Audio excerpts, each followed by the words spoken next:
Hello दोस्तों, क्या आप जानते हैं अमेरिका के लोअर क्लास के लोग हर साल औसतन $400 यानी भारतीय करेंसी में लगभग 30,000 रुपये सिर्फ लॉटरी टिकट्स पर खर्च कर देते हैं।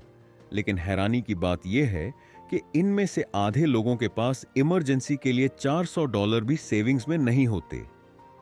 अब आप सोच रहे होंगे, ये लोग लॉटरी टिकट्स पर इतना पैसा खर्च करने के बजाय उसे सेव क्यों नहीं करते? असल में उनके हिसाब से उनकी जिंदगी और आर्थिक स्थिति को बदलने का एकमात्र तरीका लॉटरी ही है। उनके लिए अमीर बनना मतलब सिर्फ किस्मत का खेल है। लॉटरी टिकट्स उनके लिए एक उम्मीद और सपना है। लेकिन दोस्तों, आप और मैं जानते हैं कि लॉटरी जीतने के चांसेस कितने कम होते हैं। ये लगभग ऐसा है जैसे किसी करोड़ों में से एक आदमी को सफलता मिल जाए। फिर भी ये लोग अपनी पूरी जिंदगी लॉटरी पर निर्भर कर देते हैं। अगर आप इन्हें समझाने जाएं, तो उल्टा ये आपको ही बेवकूफ समझ लेंगे। यही वजह है कि लोगों को जागरूक करने की कोशिश भी कई बार बेकार हो जाती है। इस स्थिति से हमें एक अहम सीख मिलती है। हम इंसान हमेशा लॉजिकल नहीं होते, हम साइकोलॉजिकल होते हैं। अक्सर लोग सोचते हैं कि वे अपनी जिंदगी के हर फैसले को पूरी समझदारी और परफेक्ट तरीके से ले रहे हैं। लेकिन कुछ साल बाद जब वे पीछे मुड़कर देखते हैं तो सोचते हैं, काश मैंने तब ऐसा फैसला लिया होता। भावनाएं बनाम तर्क दोस्तों, चाहे वो अमेरिका के लोअर क्लास के लोग हों या भारत का मिडिल क्लास, दुनिया में ज्यादातर लोग अपने फैसले भावनाओं यानी डर, लालच या खुशी के आधार पर लेते हैं और फिर बाद में उस फैसले को तर्कों से सही ठहराने की कोशिश करते हैं।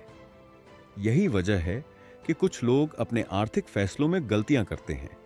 लेकिन अगर हम समझदारी से फैसले लें और अपने दिमाग को सही दिशा में इस्तेमाल करें, तो हम तेजी से आर्थिक आजादी हासिल कर सकते हैं। तो दोस्तों, आज मैं आपके साथ एक ऐसी किताब से 5 महत्वपूर्ण सीखें साझा करने जा रहा हूं, जो आपकी साइकोलॉजी और माइंडसेट को समझने में मदद करेगी। इन सीखों को अपनाकर आप बेहतर फैसले ले सकते हैं और फाइनेंशियल फ्रीडम की ओर बढ़ सकते हैं। लेकिन आगे बढ़ने से पहले अगर आप इस चैनल पर नए हैं तो इसे सब्सक्राइब कर लें और बेल आइकन दबाएं, ताकि आप ऐसे ही महत्वपूर्ण वीडियोस मिस न करें। पढ़ाई से सीखी गई बातें। एक, असली दौलत वो है जो दिखती नहीं है दोस्तों। जब हम किसी अमीर आदमी को लग्जरी कार चलाते, बढ़िया होटल में छुट्टियां मनाते या बड़े बड़े घर में रहते देखते हैं, तो हमें उनकी जिंदगी बहुत आकर्षक लगती है। लेकिन हमें यह नहीं दिखता कि उस व्यक्ति के पास कितना कर्ज है, वो कितना तनाव झेल रहा है और उसके परिवार पर क्या असर पड़ रहा है। याद रखें, जो चीजें दिखती हैं वो पूरी कहानी नहीं होती। इसीलिए केवल दिखावे के लिए खर्चा करना गरीब होने का सबसे आसान तरीका है। 2, हर चीज की कीमत होती है। जब आप कोई महंगी चीज खरीदते हैं, जैसे 12 लाख रुपए की कार, तो उसके 3 विकल्प होते हैं। आप पूरी रकम चुका दें, एक सस्ती कार खरीद लें या किसी और की कार चुरा लें, जो हम में से कोई नहीं करना चाहेगा। इसी तरह जब आप अमीर बनने की सोचते हैं, तो आपको निवेश की कीमत चुकानी होगी, चाहे वो सीखने का समय हो या अनिश्चितताओं का सामना करना। 3, गरीब होना आसान है, लेकिन अमीर बने रहना मुश्किल दोस्तों। अमीर बनने के कई रास्ते हो सकते हैं, लेकिन गरीब होने का सिर्फ एक तरीका है, पैसे को ठीक से संभाल ना पाना। यही वजह है कि 70% लॉटरी विजेता 10 साल के अंदर फिर से गरीब हो जाते हैं। अमीर बने रहने के लिए सेल्फ कंट्रोल जरूरी है। 4, सेविंग्स का महत्व समझें। हर एक रुपया जो आप सेव करके निवेश करते हैं, असल में आपके भविष्य का समय खरीदता है। इसलिए भले ही आपकी सैलरी कम हो, अगर आप बचत नहीं करते तो अमीर बनना असंभव है।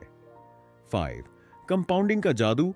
आपकी असली दौलत लॉन्ग टर्म इन्वेस्टमेंट से बढ़ती है, लेकिन इसका असर तभी दिखेगा जब आप अपने निवेश को समय देंगे और उसे बार बार रोकेंगे नहीं।